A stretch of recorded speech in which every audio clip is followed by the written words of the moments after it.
இன்றைக்கி நாம் பன்னீர் பரோட்டா அதுக்கு தொட்டுக்க பச்சை சட்னி எப்படி செய்யலான்னு பார்க்கலாம். அதுக்கு நான் 250 கிராம்ஸ் பன்னீரை சிறகி எடுத்துக்கிறேன். கூடவே கொஞ்சமாக கொத்தமல்லி தலையை கட் பண்ணி ஒரு பவுலில் எடுத்துக்கிறேன். அதோடு நம்ம சிறகுன பன்னீரை சேர்த்திக்கலாம்.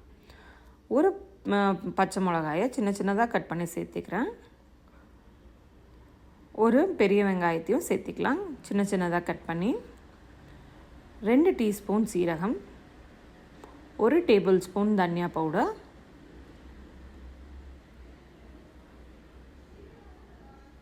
1/4 டேபிள் ஸ்பூன் சில்லி பவுடர், தேவையான அளவுக்கு உப்பு. இது எல்லாத்தையும் நல்லா மிக்ஸ் பண்ணி ரெடி பண்ணி வச்சுக்கோங்க.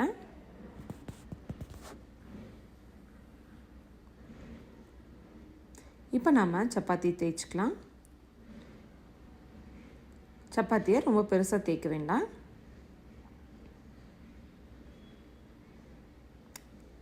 இந்த சைஸ்க்கு தேய்ச்சிக்குங்க. இப்போ நாம் ரெடி பண்ணி வச்சுருக்க அந்த மிக்ஸை அதில் வச்சுக்கலாம்.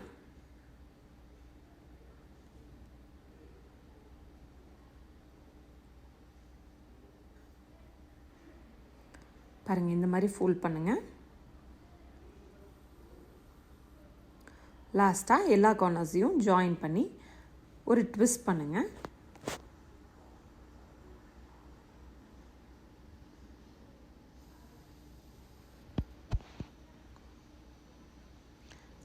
லைட்டாக அதை ப்ரெஸ் பண்ணி விடுங்க. இந்த மாதிரி எல்லா சப்பாத்தியும் நம்ம ஸ்டஃப் பண்ணி ரெடி பண்ணி வச்சுக்கலாம்.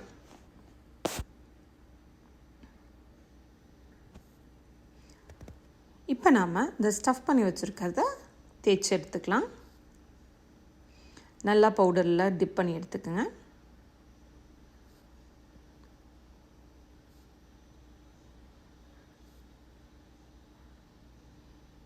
பிரியாத அளவுக்கு தேய்ச்சி எடுத்துக்கலாம். தேய்ச்சாச்சு. இப்போ நம்ம சூடான கல்லில் அதை போடலாம். 2 தடவை திருப்பி விட்டுடுங்க. திருப்பி விட்டதுக்கப்புறம் நம்ம லைட்டாக ஆயில் ஆட் பண்ணிக்கலாம். லைட்டாக ப்ரெஸ் பண்ணி கொடுங்க, நல்லா வேகட்டும். சூப்பரான பன்னீர் பரோட்டா ரெடி ஆகிடுச்சு. இப்போ அதுக்கு உண்டான சட்னி செய்யலாம். கொஞ்சமாக புதினாத்தலை, ஒரு கொத்து மல்லித்தலை, அதை கழுவி நம்ம மிக்சியில் ஆட் பண்ணிக்கலாம். கூடவே 4 பச்சை மிளகாய், 6 பல்லு பூண்டு,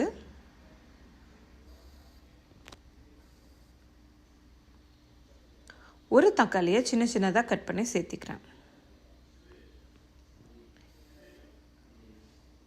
கொஞ்சமாக புளி. இது எல்லாத்தையும் நம்ம மிக்சியில் அரைச்சிக்கலாம்.